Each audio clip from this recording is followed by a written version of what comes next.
probably get that audio Oh, here goes. to us. Okay, I need you not to talk though, okay? Hi, for the people that are online with us, can you please ensure that your mics are muted?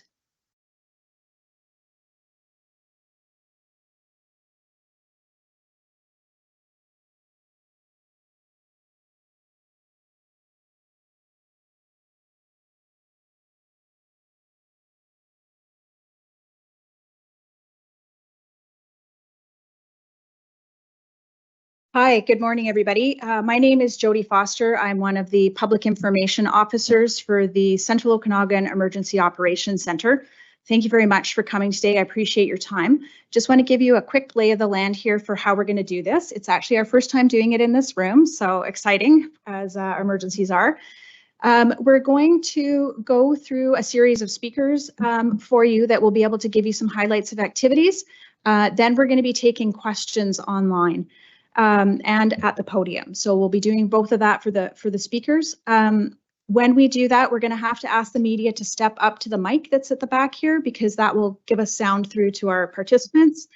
And Haley will also be managing the people that are joining us online. If you have a question and you're online, please use the raise the hand function, and then between Haley and I, we will be answering your questions. The speakers, because we've got media mics set up here, we'll ask that the speakers come up to the front and sit where I am right now, but we'll do the questions from your seats. So with that, I'd like to hand it over to our chair of the Regional District Board, Loyal Wooldridge.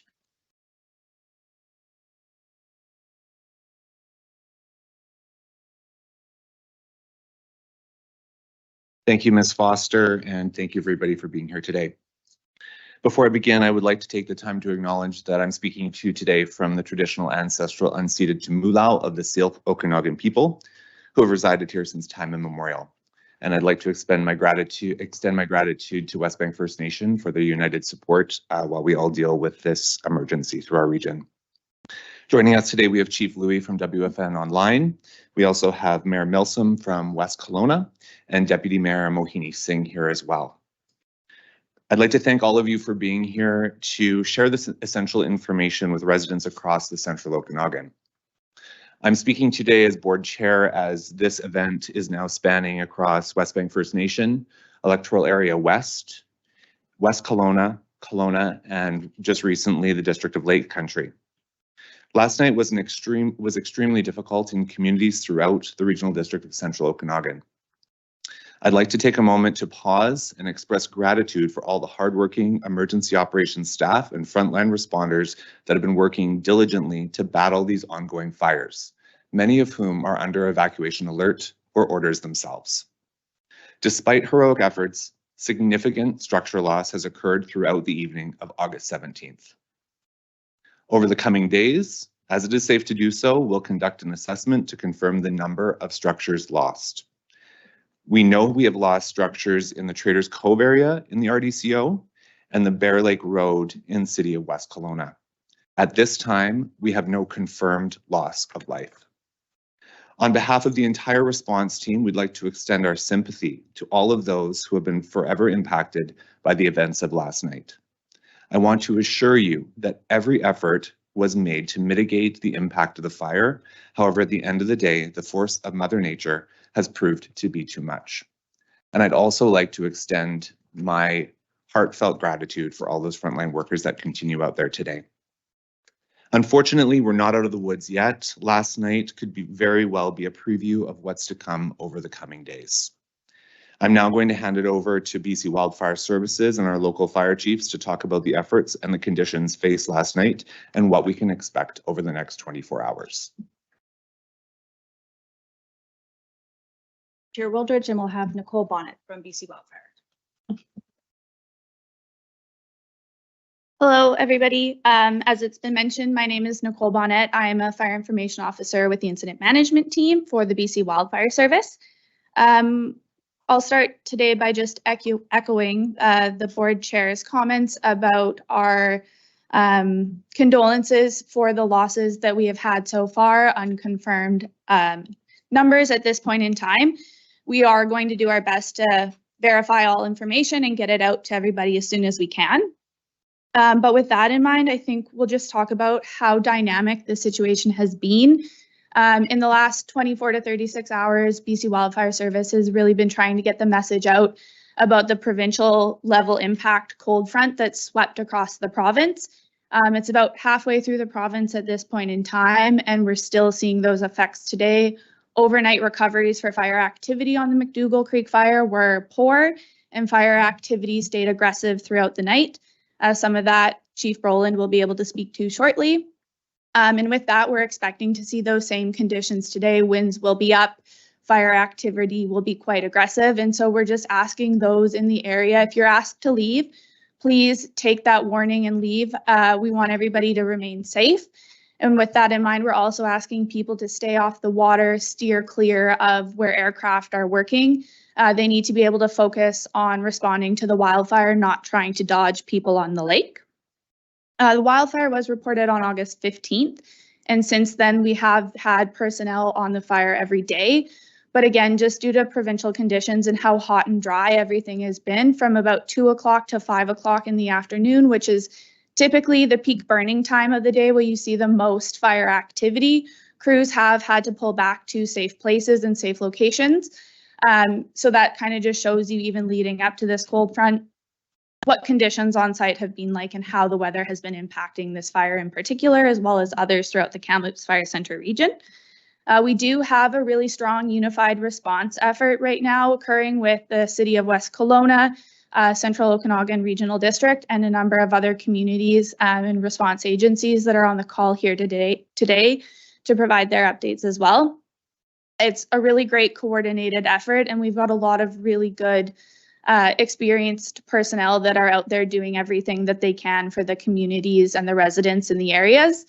With that in mind, you know, there was upwards of 80 personnel working last night between Structure Protection, BC Wildfire, and RCMP. A lot of it was fire following tactics last night, following the fire activity and trying to extinguish the fire's edge and protect property and critical infrastructure. Jason, again, will be able to speak to that in a little bit more detail. This morning, we've been conducting a reassessment just to take a look at where the fire was most active last night to help us prioritize for structure protection and structure defense today. So that work will be ongoing, setting up more structure protection equipment and also extinguishing active fire in and around properties as we prioritize areas to set up more gear throughout the day. We will be having a provincial media availability at 1300, which is 1 p.m. Pacific Standard Time. So there'll be more details made available. And again, as we get more information, just given how dynamic the situation is, we'll be updating as we can as the information is verified so that we're giving people timely but also accurate information. We know how important that is given the ongoing situation. I think that probably covers what I've got to add here for today. I will just say we have an incident management team that is transitioning into the area. We've got a partial one in place as of this morning at about 700. So we'll be looking to put in the rest of the team by the end of day today. And then we'll be bringing in additional resources as we need, as we get a better sense of how things are going to continue unfolding. There'll be aircraft coming into the area. We've got 4 helicopters right now, an additional 3 en route. And then the fixed wing air tanker resources are available as long as there is safe and achievable objectives for them to work on the fire. So we'll be looking at positioning additional resources as we need and as the situation unfolds. Thank you very much, Nicole. And if I could ask Chief Jason Brolin to come up.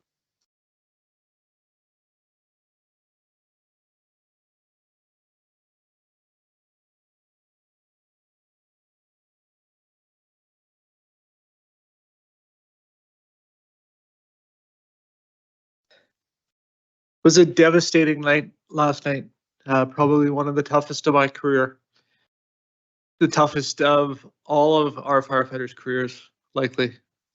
Is one of the most challenging nights of firefighting in our history. We fought hard last night to protect our community.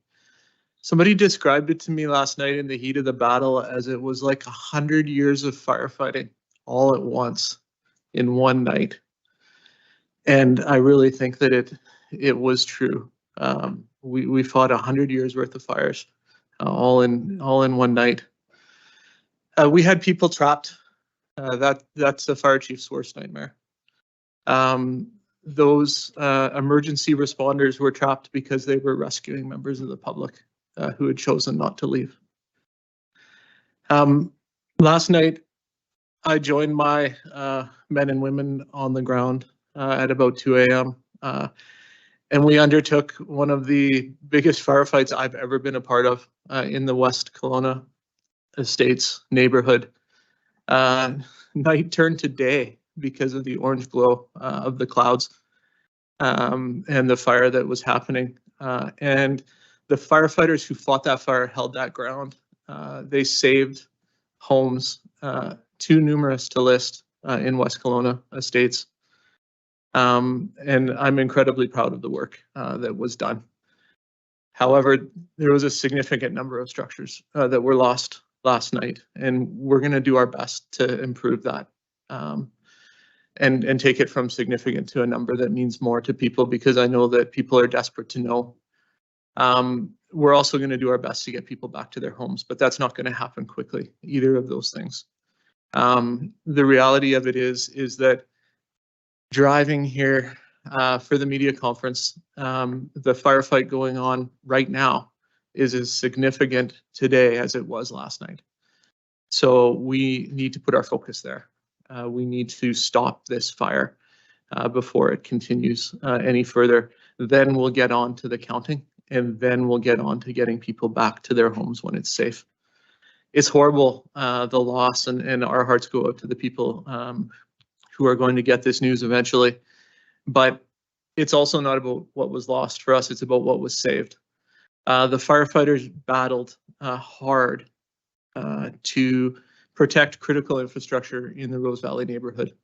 That includes the fire hall, the school, the chlorinator, the dam, and most significantly, the brand new Rose Valley water treatment plant, a $75 million asset that is about to be turned on in our community. I'm happy to report as of this morning that all of those structures are still standing. They're not damaged whatsoever. We have had incredible support over the last 36 hours with this fire. As Nicole mentioned, the team from BC Wildfire Service is here in a big way, and one only needs to look up in the air to see that, but there's also literally will soon be hundreds of boots on the ground there. The team from the RCMP last night, police officers just kept coming, and I don't know where they all came from, but they knocked on every single door that I asked them to, and it was thousands of doors that were knocked on. It's incredible. Also mentioning the out-of-town fire crews. I walked through the scene last night when I went out to fight, and I saw everything from Kamloops to Comox to Lake Cowichan to, you name it. These people were here, Enderby, all Kelowna, all working alongside each other, even though they just met each other. They're digging in and saving houses, and it was very powerful. There'll be likely 90 structural personnel on the fire today, and there'll be even more tomorrow. Our team has submitted a resource request to bolster that number significantly. And we're grateful for the support of places like Okanagan College and UBC Okanagan, who are housing these firefighters.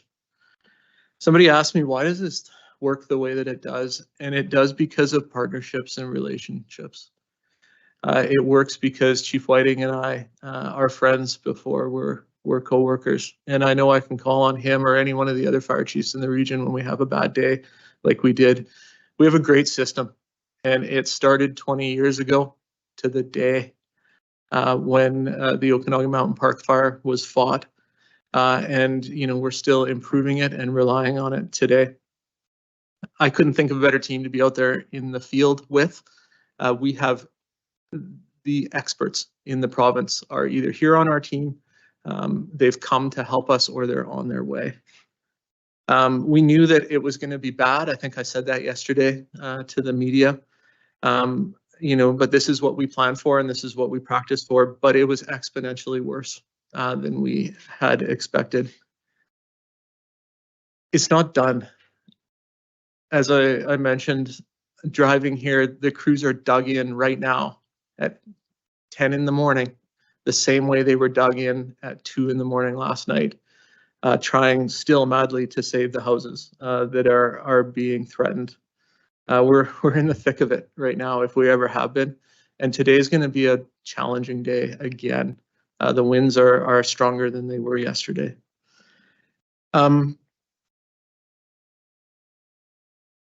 There are homes burning out there right now, and there are homes at risk, and we're going to do our best to stop that.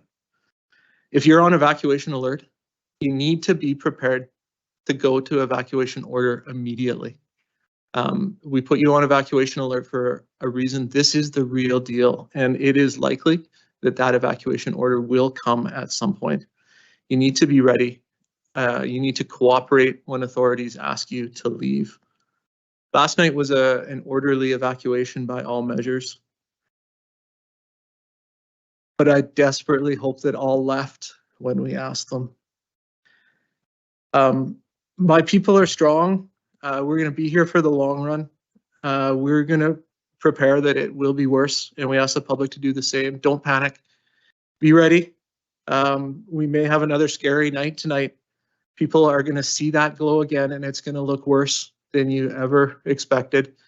But know that we're there, we're watching it. Be aware for embers, watch out for that ash. This fire has been demonstrated to spot over long distances. You see that happening, phone 911. And don't panic, we've got a great team here. We're gonna get this thing. And it's because of the hard work of all of the people that are making it happen. So thank you. Thank you, Chief Brolin. And if I could ask Chief Travis Whiting from Kelowna Fire Department to come up.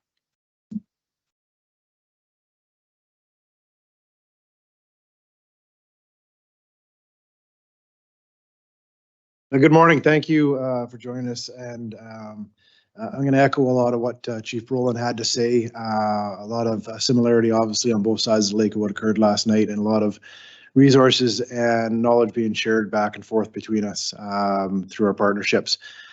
First, my thoughts are today with those who suffered loss last night, and I can tell you it hits us hard as responders. It's our goal to keep everybody safe, and nights like last night are tough on the frontline responders because they care and there's a lot of compassion. So from the Kelowna side last night, we were heavily engaged working with West Kelowna on the other side of the lake, but also had a large presence in our community watching for embercast and incidents on this region.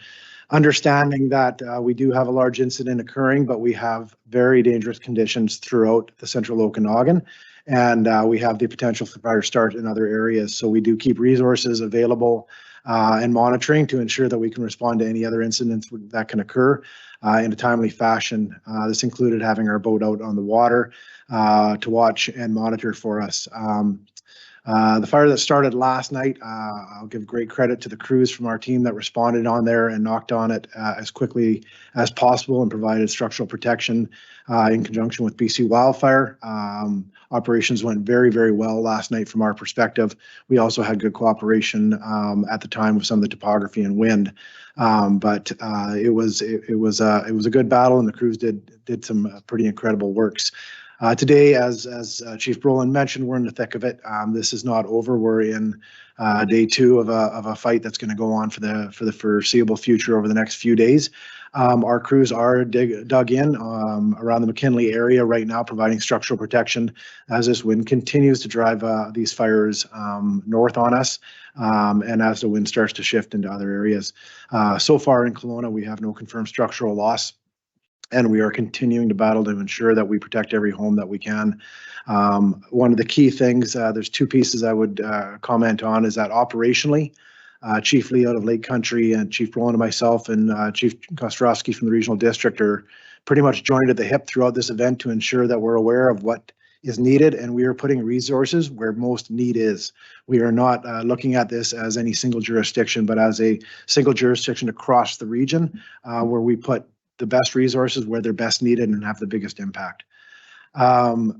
On top of all that, supporting this, I just want to also mention that regionally, our Emergency Operations Center is in support of this as a regional operation. We are very fortunate in central Okanagan to have the gold standard of emergency operations centers with a group of 25 to 30 people working 24 hours a day right now to handle the logistics, mapping, purchasing, staffing, advanced planning, weather monitoring, getting information out to the public. There's a whole machine there that has been absolutely crucial to the success of us being able to both operationalize some of our ideas, but also to try and communicate that information out to you.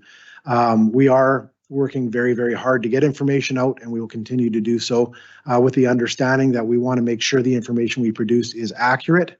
So at times we'll require a little patience as we try to make sure that we've got our facts confirmed before putting them out. As Chief Brolin said, we're in this for a while. I need our communities to be aware, to follow the news, to subscribe to cordemergency.ca. The latest information that we are going to be putting out to the public will be issued through cordemergency.ca. You can subscribe to that mailing list and you will get email prompts anytime we release information. As well, any evacuation alerts or orders are immediately placed upon that, and you can go into the address level to see where your home may or may not be impacted. So that is a really critical piece for us, that people take the time to follow that website, because it allows us to disseminate information out to you as quickly as possible. I did appreciate last night how orderly our evacuation was as well in the Clifton and Wilden areas. It was a very busy period of time, but as I worked through those neighborhoods, it was very orderly, and there was, I really appreciated the community support. The community support that's occurred across the region so far has been excellent and appreciated by both those impacted, but also by us as responders in Emergency Operations Center in trying to facilitate and find ways to support those impacted. Friends and family have been critical, and this community continues to come together. So that's all I have. I encourage everyone to stay aware, to stay careful, to stay vigilant. And this isn't over, but we are doing the best we can, and we will continue to do so in the coming days and weeks. Thank you. Thank you, Chief Whiting. If I might ask Jason Bedell, he's our Emergency Support Services Supervisor, to come and give us a state of that.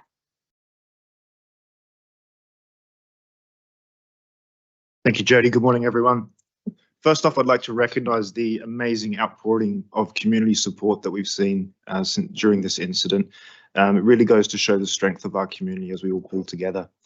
Also, I'd like to acknowledge the unwavering support of our partners during this evacuation, including the Ministry of Emergency Management and Climate Readiness, our neighbouring municipalities, and there's numerous other partners, businesses that have reached out that are just too numerous to mention at this time.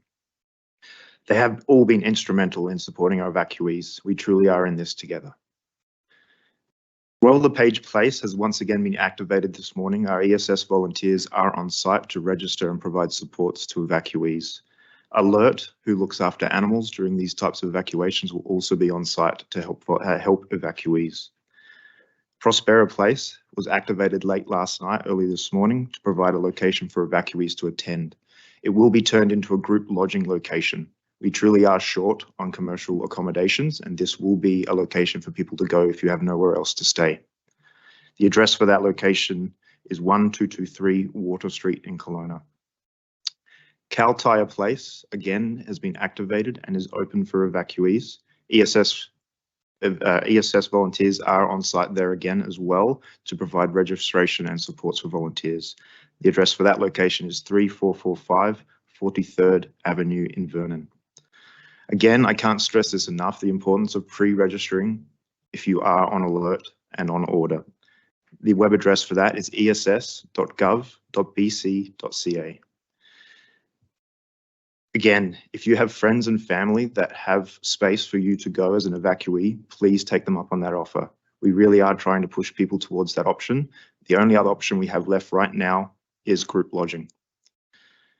And finally, I just want to recognise the amazing ESS volunteers, not just here in Kelowna, but the region and the province. The supports they're providing are incredible.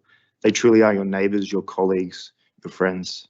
They are there to support the evacuees. Thank you so much.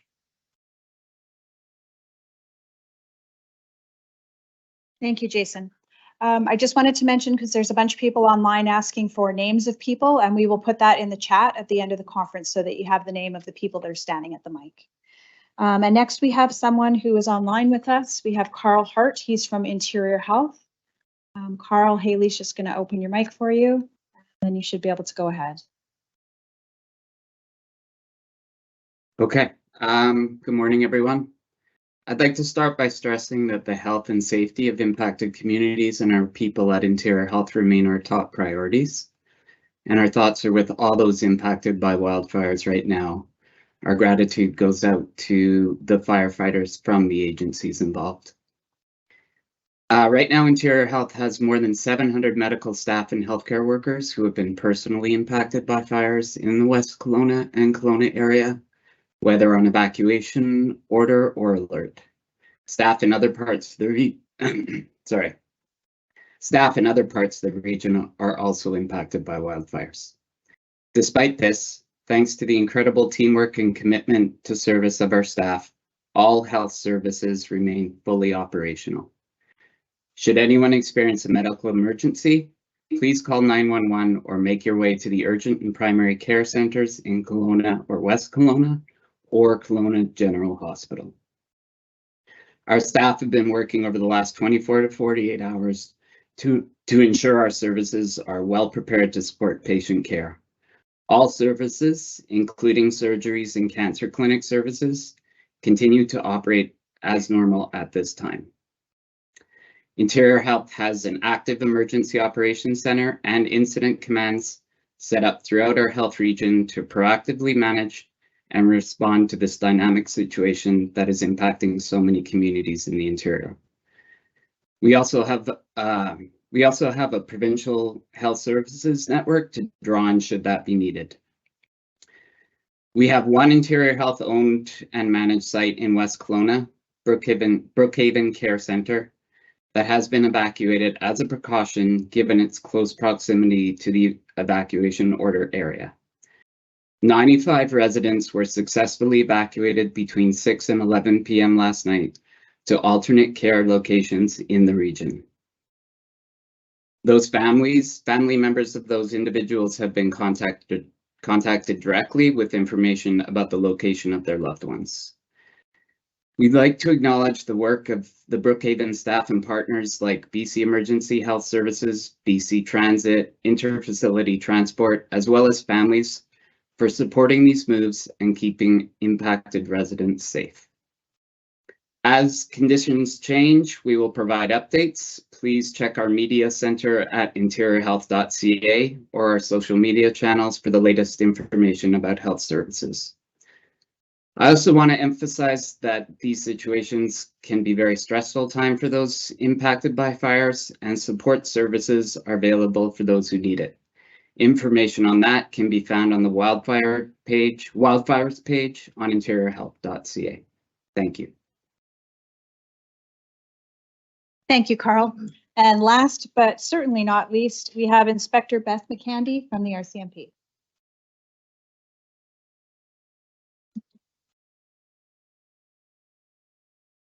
Hello, good morning. I am Inspector Beth McCandy, the acting officer in charge of Kelowna Regional Detachment. This morning, I would like to share with you the ongoing work that will continue to happen as the circumstances unfold in the coming days to support our partners and first responders throughout the regional detachment area.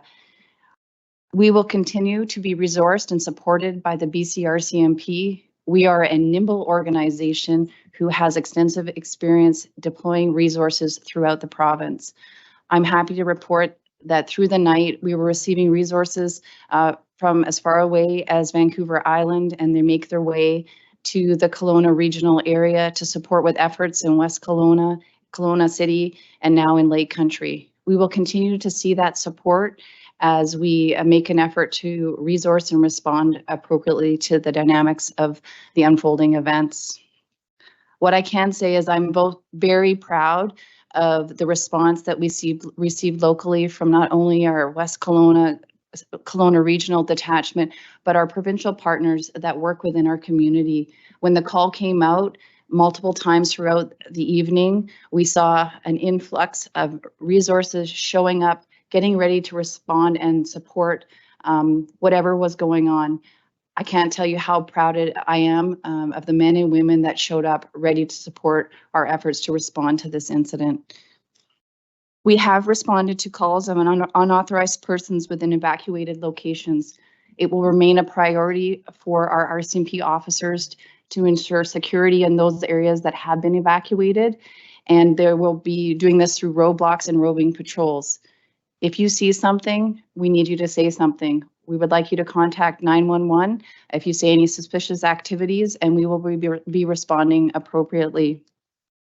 As my partners have indicated, this is something that is going to be unfolding over the next few days, maybe even weeks, and it is important that we all continue to work together, communicate, and support one another in our efforts to respond to what is going on.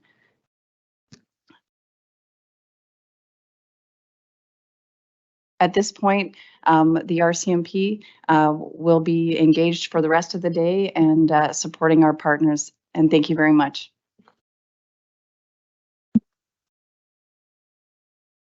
Thank you very much, Inspector McKandy. And we'll just have wrap-up comments from our chair, and then we'll launch into some questions.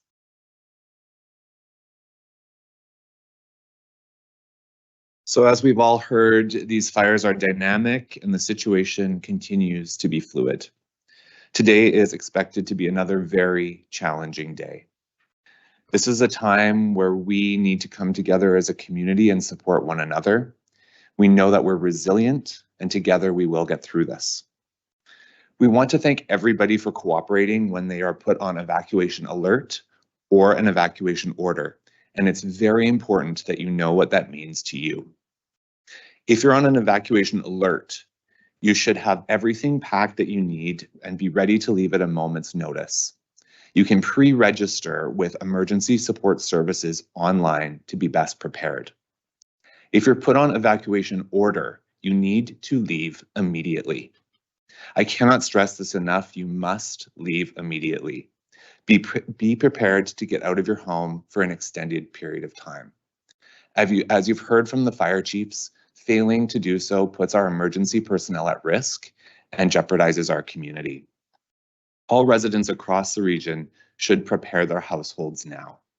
Prepared BC has resources available to help you build your evacuation kit and make a plan. I'd also like to thank our provincial counterparts, including Minister Bowen Ma, who has been in touch with me directly from Emergency Management and Climate Readiness. Security personnel are monitoring roadblocks to keep the public out of evacuated areas so that crews can safely work. We know that people are anxious to know the status of their home while we have teams who are looking towards the future and what recovery will look like, but this is still a very active fire situation. Our immediate focus is on protecting our community as best we can. We are committed to keeping you up to date with new information as it becomes available. We'll work hard to rescind all alerts and orders as soon as it's safe to do so, but as we've noted today, that will be some time. I must stress it's important right now to stay informed and to use trusted sources of information. Please continue to visit cordemergency.ca, cordemergency.ca as the official source of information on the fire. If you haven't already, please subscribe at cordemergency.ca to receive email alerts. Please stay safe, everyone. We're in this together. Thank you. Lim Lim. Thank you very much, Chair Wooldridge. So we'll take some questions now. Just a reminder that if we can have the people that are in the room step up to the mic, Haley will be dealing with the people online. I also just wanted to point out one more time that we have also available with us today, Mayor Milsom of West Kelowna, Deputy Mayor Singh from the City of Kelowna, and I believe Chief Louie is also with us online. And lastly, we have Wilson's Landing Fire Chief also with us. They weren't able to make it into the room today, but available to answer questions. Let's start right there, please. Thank you. It's Kent Molgat from Kelowna Now Media. Is there any information at this table about the closure of the airport? We see no flights going in or out right now. Chief Whiting? So information on YLW would be best sourced through the YLW website. Last report was that there were cancellations to some of the flights. However, I'm not aware of whether there's been a full closure. Certainly, with the wildfire activity and the amount of air support we're receiving from BC Wildfire, there will be conversations between the airport and BC Wildfire. So I'd highly recommend you go to the City of Kelowna website for any updates on that, and we'll make sure that we get that information out. Another question that comes to mind, that the fire emerged on the east side of the lake. Was that in fact?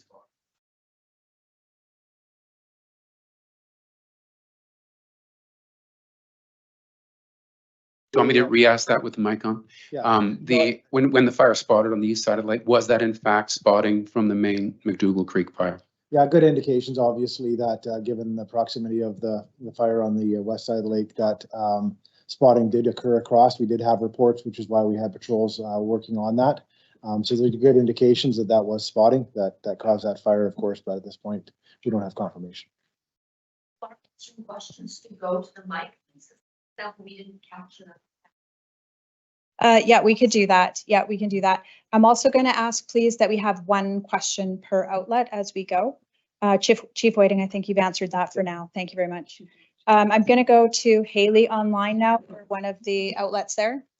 Hi, I see Wolf Deppner from Black Press Media. You had your hand up. You can unmute and ask your question. All right. Okay. Can you hear me? Yes, we can. Excellent. Thank you. Thank you for taking my question. Much appreciated. What if any updates can you give on the weather situation? I know weather is obviously a dynamic situation, but just looking ahead, what gives you sort of the greatest cause of concern concerning the weather situation? Thank you. I'm going to get Nicole Bonnet to answer that one, please. I don't have specific details on what the weather is doing on site at this point in time on the fire, but we are seeing the tail end of that cold front passage. So with that is coming some extreme winds, and given how dry conditions are on site, those winds will be a big influential factor in how quickly the fire spreads and in what direction the fire spreads. As wind changes direction and hits local topography, that'll influence how it affects the fire on the ground. So it'll really depend on what we get for wind speeds and direction this afternoon, and really throughout the day and into the evening, just given how active the fire remained overnight when we would usually see some quieter fire behavior. The relative humidities are still quite low and temperatures are remaining quite high. So that's creating some pretty conducive burning conditions overnight still. With the 1300 media availability, they may have more details about the weather, and then there'll be some more weather updates coming out later today as well. Thank you, Nicole. Rob, did you have the next question? If you can push your mic on. You just have to see the red light. There you go. Hi, Rob Gibson, Castanet News. Thanks for taking my call. Jason, Travis, congratulations on an excellent job last night. We heard horrifying stories of just how close some of your crews came to possibly losing their lives. Can you elaborate on that, and perhaps elaborate on some of the folks you said who chose to stay behind, and RCMP and I assume the wildfire crews had to go and save them. Obviously, this is not an optimal situation. Thank you, Rob. Chief Roland, would you like to answer that?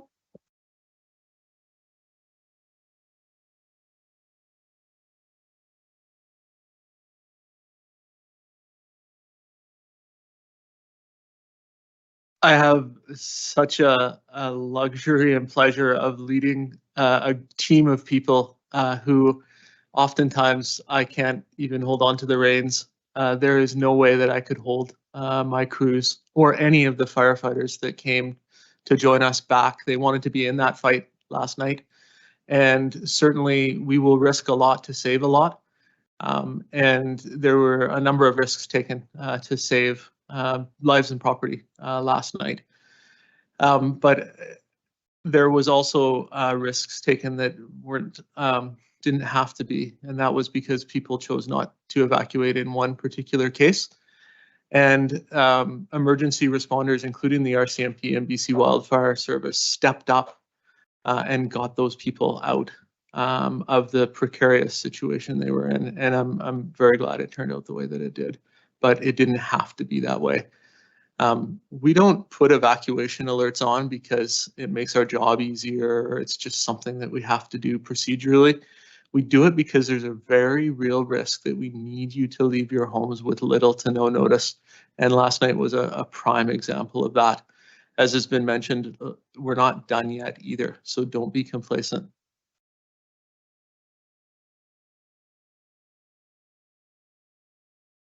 I think today and tonight will be another challenging couple of operational periods, just like the last two were. Just one question, please. Thank you very much. Next, we'll take a question from online. Haley, if you can cue that up, please. So Rob Monroe, you are next to ask your question. You can unmute your mic. Yeah, it's hard being limited to one. I just wanted to follow up on that last question.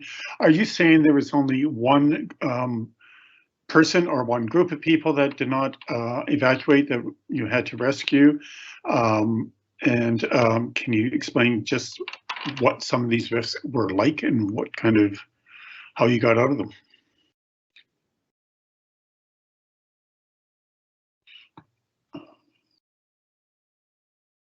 Yeah, thank you for the question. That was just one of what was likely many situations that took place last night. In that case, they couldn't make it out because the fire had burned across and blocked the road that they were traveling on. In the neighborhood that they were in, there was only one way in and one way out. So great risk was taken to preserve life in that case. But there were, I'm sure, countless other cases. I know there were a number of people who were rescued out of the water at Traders Cove. And I don't have numbers or specifics on that. But again, that is definitely an option of last resort. Thank you again, Chief Brolin. We'll go to the mic, please, with Claudia. Jason, this is for you as well. Sorry. It's Claudia Van Emmerich with Global Okanagan TV. I have several questions, but I'm being limited. So I'm going to ask one question, a twofold question. One is, well, one question. What is the level of concern of flying embers starting more fires throughout the day and night? And also, it's being reported that 80 homes have been lost. And I know you don't have exact numbers, but can you give us sort of a rough idea if that's sort of in the ballpark that you're looking at right now? Sure. So one question, I'll give you two answers. Sorry. With regards to the first question, flying embers, because of the weather conditions and the dry conditions that we have out there, are a huge concern for us. As Chief Whiting mentioned, we don't know that the fire jumped the lake from the west side to the east side, but it's very possible that it did. And that demonstrates just how far ahead of itself this fire can spot given the current conditions. So we are out in neighborhoods patrolling for this type of thing. Because it is a huge source. But people can do things to prevent or make that better. Things like removing straw mats from in front of your front door, or moving your wood pile away from your house that would trap those embers and start your house on fire. It's called FireSmart. And the FireSmart Canada publishes the last minute checklist for this exact situation. If you're on evacuation alert, you can Google that last minute checklist and take these actions. So I think your second part to your question was in regards to the number of the loss. And as I mentioned, I don't have a specific number. It will be across both the city and the regional district where we can confirm there is structural loss. But the work to count the number of structures lost needs to take place on the ground. And in many cases, because of everything from power lines down to the fire still actively burning, we can't get on the ground in there to accurately verify the number of homes that have been lost. And quite frankly, we're still fighting the fire. we allocating resources to counting the homes will come, but we need to get the fire under control first, and that's what we're working hard on. Just before coming here, I stepped off a helicopter flight, and it's gut-wrenching. We will get the number, but people just need to be patient with us. I know how important it is.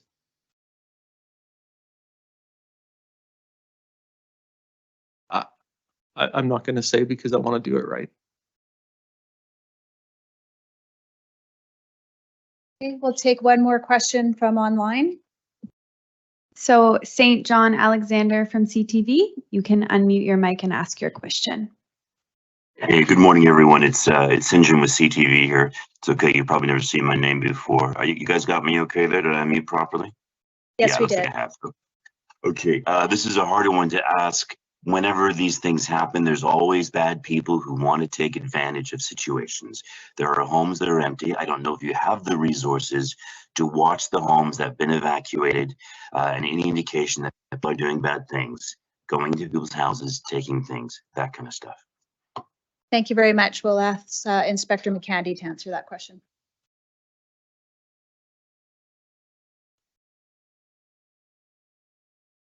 Yes, good morning.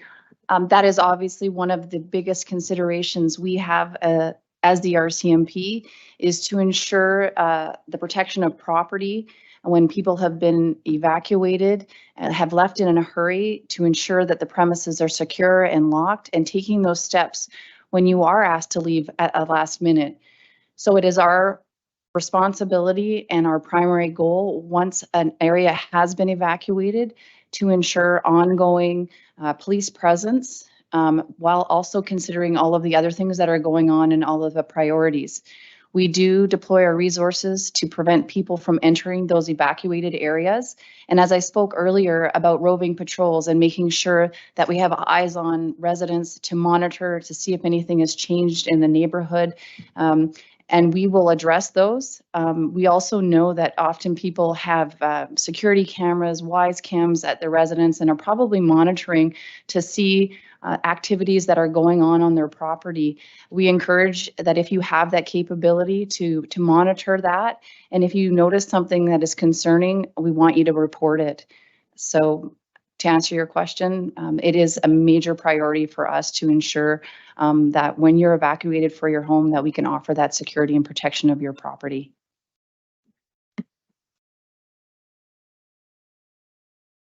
Thank you. We've got one more at the podium.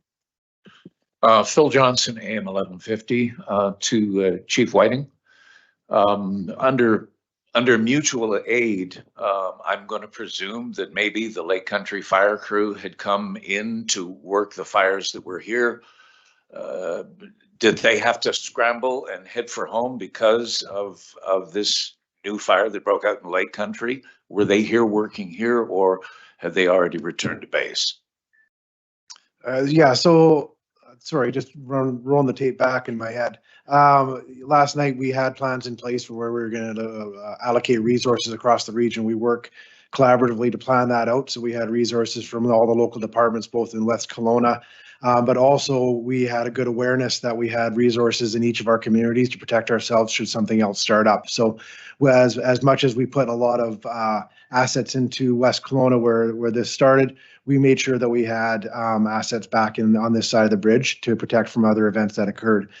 Through the evening, as the McKinley Clifton fire started, we moved some of our local resources onto that fire, and then we're in communication with command from the other side of the lake to look at best use of resources where they would go, and in communication with Lake Country.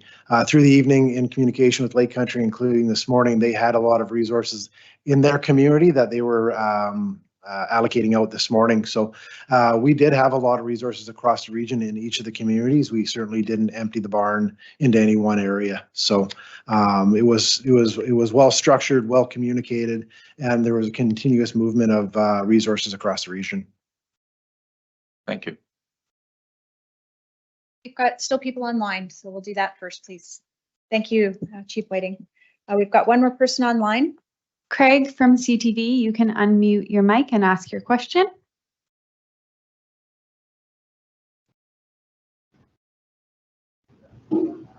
Hi, can you hear me? Yes, we can. Hopefully my connection's okay. Okay, great. Just an estimate on how many hectares have been burnt at this point. I might have missed it, but if you can provide that, that would be great. We'll get Nicole Bonnet for that one, please. Hi, Craig. You didn't miss it. I don't believe I said it at the beginning. It is estimated at 6,800, but I would just stress that is very much an estimate. Obviously, things have been quite dynamic. There's been a lot of growth and resources have been prioritized to responding and structure protection as opposed to doing an aerial assessment and trying to update that track. Our goal is to get one as soon as we can today, but direct response to the fire has been prioritized at this time. Thank you. And we'll do last question for Claudia because she asked, and then we'll wrap it up. And if there's people wanting comments on the way out, our people will be available for just a quick minute or two more because everybody's got to get back to work. Thank you so much. With peak tourist season here now, I don't know who can answer this, but is there a message for tourists, whether, you know, them coming in or should they be leaving? What is the message for those people? I'll take that one. We've actually been working with Tourism Kelowna and greatly appreciate their support. They are working to put the message out to tourists, which is really to know before you go. You can check into our site so you can know what's happening here before you come here. And they are also giving their people that are already visiting the same information that we are, which is if you need to find out about evacuation orders and alerts, you go to courtemergency.ca.